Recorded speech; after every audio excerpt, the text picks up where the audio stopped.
These are the stories we share around the dinner table, tell in front of the campfire, and listen to on our porch.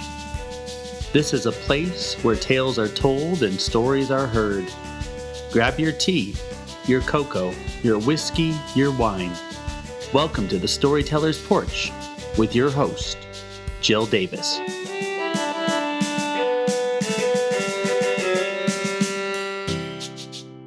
Welcome to the Storyteller's Porch. Today on our podcast, we have Roger Butts from Colorado Springs. He is a Unitarian Universalist minister. He is a hospital chaplain and an author. And Roger, I am so delighted to have you here today. Thank you for coming. Oh, it's my pleasure. I'm so grateful to be with you. It's been a delight just having our short conversations around what we're going to share on the porch today. And of course, because we're still in 2021, we are virtual. But here in the South, where I spent a lot of my adult years, we always bring a beverage to the porch. So today, Roger, in our virtual reality world, what drink are you bringing to the porch? Well, I have a Waterloo watermelon sparkling water from Whole Foods. But I will tell you my favorite drink is if you're talking about the South, I'll say that my favorite drink is Cheerwine, which is a cherry soda from the Piedmont section of North Carolina, where all my people were from. That is so funny. I actually spent quite a bit of my life, and my oldest son was born in that region. And yes, I know what Cheerwine is. So for all my North Carolinians, Cheerwine is what Roger would bring if we had it here in Colorado. I have water today because it is Colorado and we are a dry climate, but it's always a delight to imagine not just what our beverages are, but what we're doing here on the porch. And Roger, one of the things I always do when I start out a podcast or we start talking about our stories is we always have a quote. And the people in my life kind of tease me because I have a quote for every situation. I think it comes from my childhood of memorizing Bible scripture. I'm not sure, but I know all the quotes. I love them. You introduced me to a new quote. I truly believe that quotes are like a nano story, just a little tiny story encapsulated in a couple sentences. And that's why I love sharing them, because I don't want those stories, those quotes lost. But the quote that you shared with me is this. The great surmise says simply this: at the heart of all creation lies a good intent, a purposeful goodness from which we come, by which we live our fullest, and to which we shall at last return. And this is the supreme reality of our lives. That is a heck of a powerful quote. Tell me a little bit about where it comes from. Well, that quote is authored by Scovel, who was the minister at King's Chapel in Boston, Unitarian Universalist. He wrote me, after he read this little reflection, he wrote me and told me that he stole it from a Jesuit, and who knows where the Jesuit got it from, but it's just a powerful quote about remembering to find the goodness and to hunt for it, to look for it, to be aware of it, because it's everywhere. And life can be tough and life can be hard and things can be difficult. But there is that underlying purposeful goodness from which we come and which we live our fullest, to which we shall at last return. I just love that quote. I think it's fabulous. And when you sent this quote to me, and I believe this is also in your chapter on Scovel in your book, it says, that paragraph saved me in that time. I found it comforting. I found it challenging. I found it life-affirming. And it was the constant in the storm. It was lighthouse and life jacket. It showed me the path home. And so can you tell me a little bit about that time in your life? That is your story today, is how your life changed through the storm. Yes, I'd be happy to tell you that. And it is a chapter in my book. When I started work, I worked on Capitol Hill and I was living in DC and I was doing politics and all of that. And I found that it wasn't fulfilling me. It wasn't my great mission, my great purpose in life. And so I ended up in 98, 99, sometime around then, at Wesley Theological Seminary in Washington, D.C., as a Unitarian Universalist preparing to study for the ministry. I want to pause you just for a second. I know what the Universalist Unitarian Church is. I've read about it. I've done some research on it. But I don't know that our listeners will really. Can you just give me just like a brief background of what that belief system entails? Sure. The Unitarian Universalists are kind of the most liberal part of the Protestant world. It's very interspiritual now, very interfaith. So I have colleagues who are Buddhist and colleagues who are Jewish. I happen to be on the, Jesus path as a Christian, but a real belief in the worth and dignity of every person, and a real belief in the sense that we are all interconnected. We are all in this together. So, kind of a commitment to social justice and peace and free thinkers. There's just a lot of free thinkers there. And I love that, because on the Porch, we do believe that all love matters. So as you were at this Wesleyan school learning how to be a minister, that's where I interrupt you. Continue and let us know what else happened. Well, I was at Wesley Seminary in D.C., part of American University, and I was taking a master's in divinity, and I did very well, and I got called to a ministry in Davenport, Iowa.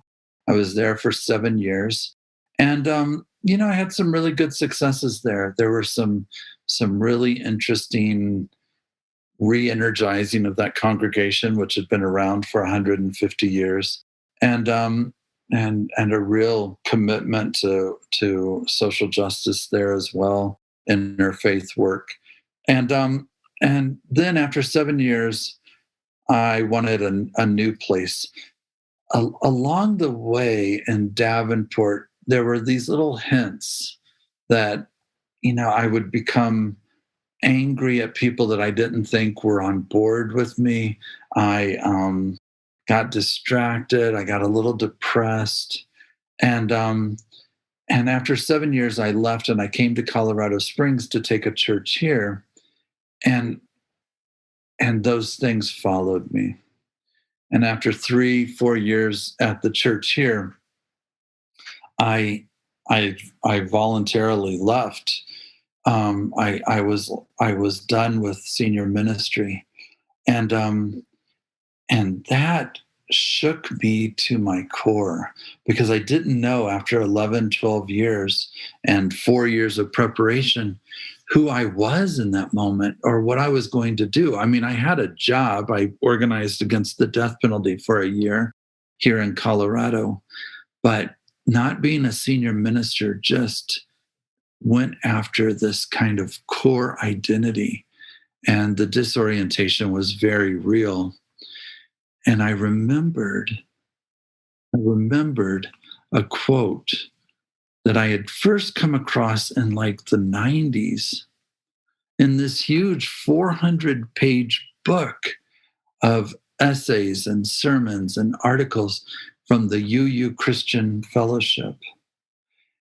And there was one essay in there from Carl Scovel, and I somehow remembered it.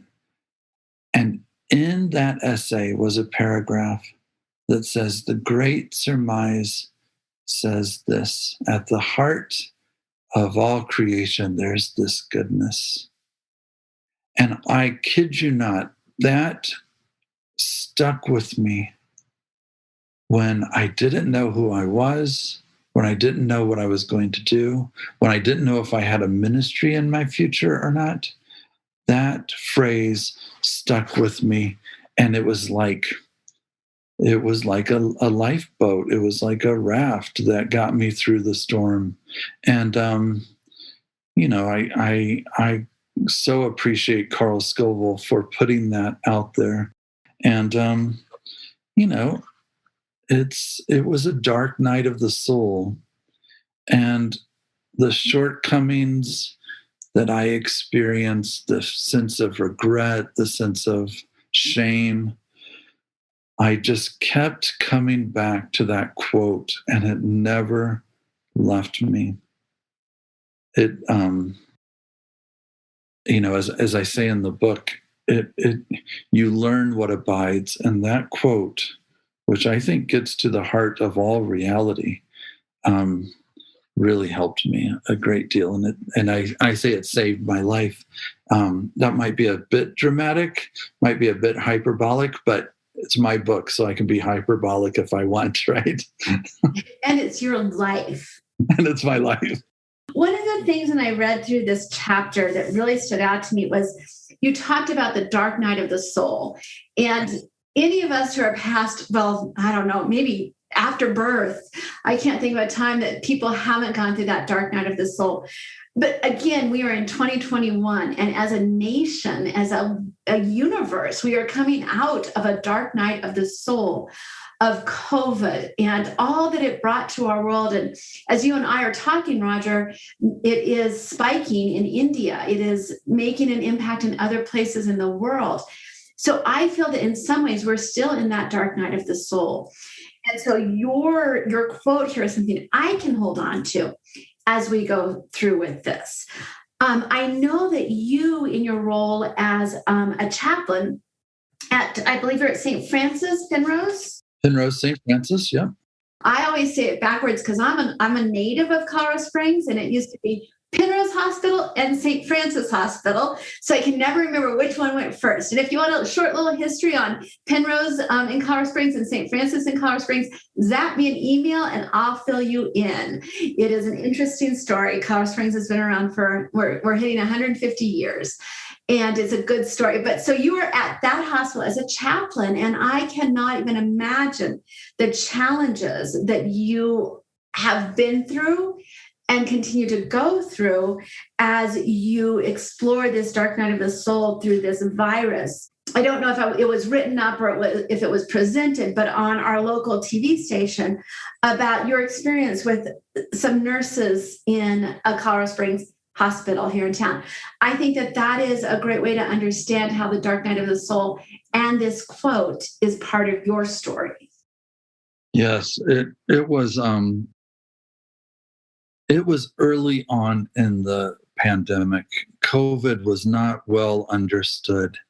And I don't know if this was in April or when it was March, April of last year, but it was the second person who had died from COVID in our county, in El Paso County. And I was up at St. Francis, and it was late at night. And for so many days, this man had been sick with COVID. And for so many days, the only person who could come in, and sometimes she couldn't even come in, was his wife. It was so early, we just didn't know what to expect and what would happen. We didn't know, a lot about what visitation should look like. So for days, she was either alone with him, and he was ventilated, he was on the vent, or she was unable to visit him. And finally, they had this man prone, which means that he was suspended, I guess you would say, face down. And it was clear that everything the doctors had tried, everything that the nurses had done, was not going to save this man's life, that he was in the last moments of his life, the last hours of his life. And I got called. And finally, the sons were able to go in there. The wife was able to go in there. And I got called in at 10 o'clock on a Wednesday night or something. I don't even remember. But I greeted them. I talked with them. And, people ask me all the time, where are you seeing God in this pandemic? And I say to them, I saw God in that nurse putting on at 10 p.m. at night these PAPR machines, these protective equipment that protects the family from someone with COVID, knowing that this woman was going to see her husband for the last time. That nurse lovingly put on that papper. That nurse lovingly put on that gown and gloves for that wife and for his kids. And I prayed with them before they went in. And everyone knew that this was the last time this woman would see her loved one alive. And then 2-3 hours later, when they were all done telling the stories they needed to tell that man and telling him that he was not alone and he would never depart them and his love would always sustain them, after he died, they turned him back over and he died fairly quickly. After he died, the family came out into the hallway, midnight, 1 o'clock in the morning, and that same nurse undid the papper, took off that helmet, untied the gown, and helped that woman to the room where she and I talked about next steps. I saw God in that nurse, and I saw God hug that woman. You know, once that man was liberated from this world and from that vent, I saw that nurse hug that woman, and there was God. And I saw God in the way the sons treated their mother in that moment. And I just saw God a lot in that moment.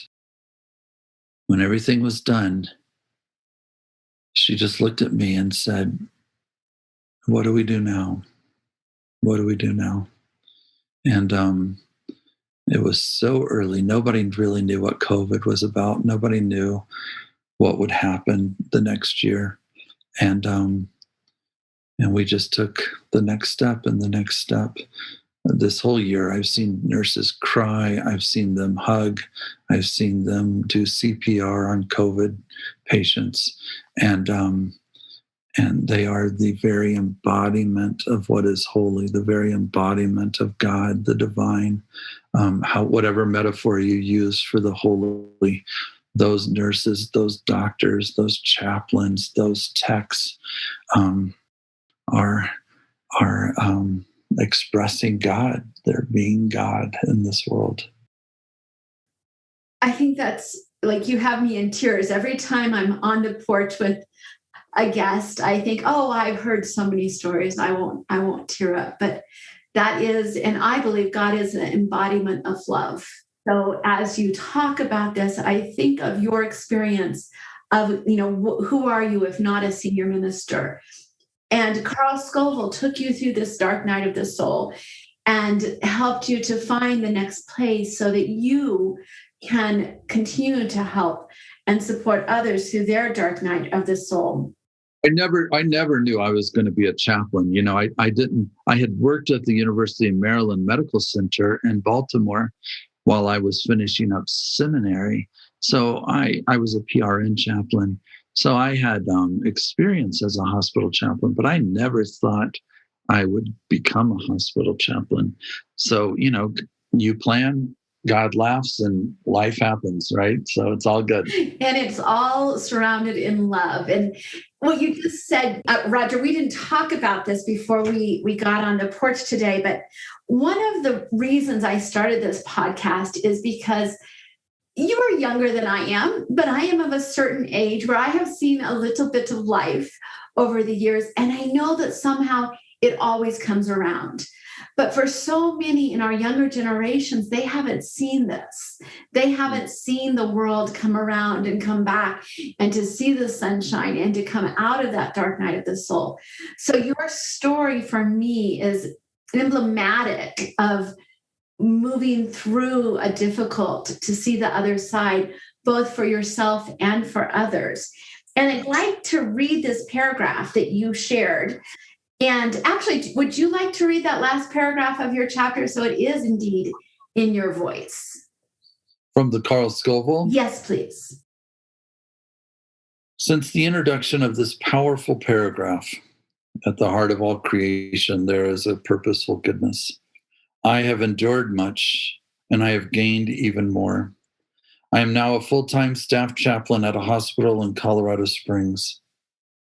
And what guides me every day as I confront tragedy, tears, resilience, and hope is the idea that every person I encounter holds a goodness, a purposeful goodness at the very core of their being too. And Roger, for me, that brings around that absolute completion to the storyteller's porch, which is personal stories that have collective impact.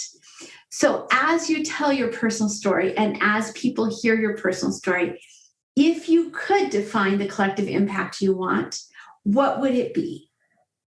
Well, I think my story is a story of a mentor that I didn't even know, I'd never met in person, offering up his view of the world. And I, at the right time, came to that paragraph and remembered it. And I offer it up in my book, and hopefully sometime down the road, somebody will come across that paragraph. It's a story of resilience and hope, what in the Christian tradition we would call resurrection. And resurrection happens all the time, right? It doesn't have to be something that just happened 2,000 years ago. Resurrection happens in every life and in every story. Hopefully, it's a story about possibility. And I think after we come through COVID, we have this great opportunity as a global community, as a country, as a hemisphere, as whatever, to reimagine what we might look like as a resurrected people after COVID, what values we will birth into the world, and who we will become, which is more loving and more compassionate and more connected. I believe that is so true. And you, by sharing your story here on the porch, have had an impact on me, and that impact will ripple out to many, many others. Is there anything that you'd like to share before we leave our porch and say goodbye to our imaginary Cheerwine today? Our Cheerwine is done. Our porch time is done, but I'd like to leave you with a blessing, if that's okay. I would love that. Please do, for me and our readers. May life surprise you today.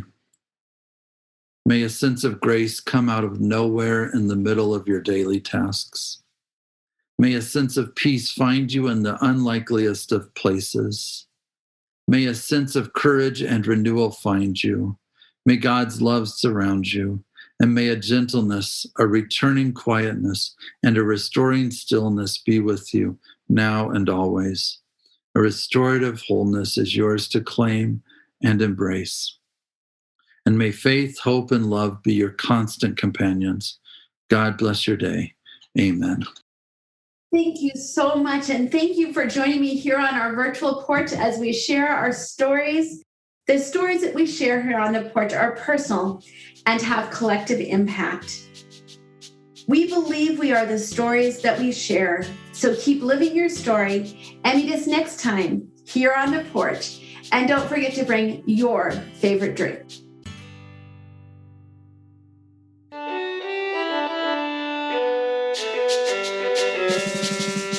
To learn more about our storytellers and our host, Jill Davis, you can find their bios and their social media links at thestorytellersporch.com.